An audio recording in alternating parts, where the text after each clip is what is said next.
ফজিলতের বিষয় নবী করিম সাল্লাল্লাহু আলাইহি ওয়াসাল্লাম হাদিসের মধ্যে বলেন, মাজলিসু ইলমিন খায়রুম মিন ইবাদাতি 60 সানা।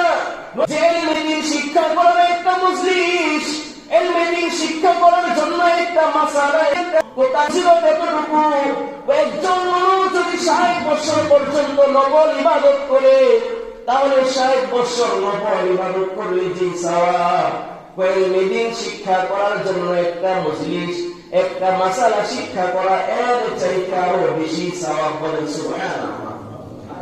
একজন মানুষ যদি লাগাতার 1 বছর 2 বছর নয়, 60 বছর পর্যন্ত সে নফল ইবাদতের মধ্যে লিপ্ত থাকে, আর একজন তালিবুল ইলম যদি সামান্য সময়, সামান্য মুহূর্ত ইলমি মজলিসের মধ্যে বসে থাকে, একটা মাসালা শিখে, একটা কোরআনের আয়াত শিখে, একটা হাদিস শিখে, 60 বছর নফল ইবাদত করার সওয়াব আল্লাহ রাব্বুল আলামিন তার আমলনামার মধ্যে দান করবেন।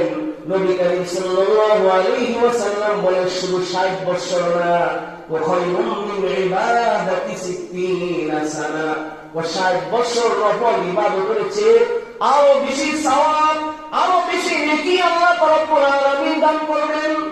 এই জন্য সারা রাত একজন আলেমের ঘুম আর একজন আবেদের সারা রাতের ইবাদত হলো সমান। একজন আবেদ যদি সারা রাত দাঁড়ায় দাঁড়ায় নফল নামাজ পড়ে, তাহাজ্জুদ পড়ে, সে যে পরিমাণ সওয়াব লাভ করবে, একজন আলেম যদি ঘুমিয়ে থাকে, সে ঘুমিয়ে থাকার দ্বারাও সেই পরিমাণ সওয়াব লাভ করবে।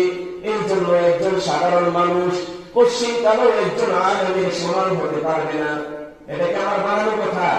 কথা বলেন, হাদিসের মধ্যে আছে, এটার দলিল কোরআনে কারীমের মধ্যে আছে।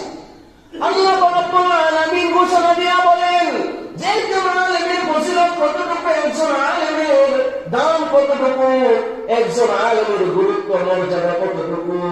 আল্লাহ রাব্বুল আলামিন বলেন, কুল হাল ইয়াস্তাউিল্লাযীনা ইয়া'লামুন ওয়াল্লাযীনা লা ইয়া'লামুন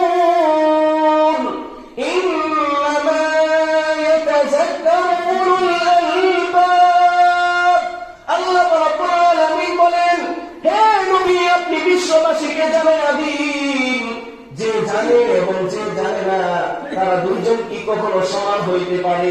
অর্থাৎ যে ব্যক্তি আলেম আর যে আলেম না, তারা কি কখনো সমান হইতে পারে? আল্লাহ রাব্বুল আলামিন বলেন, না, একজন আলেম আর একজন গায়রে আলেম কখনো সমান হইতে পারে না।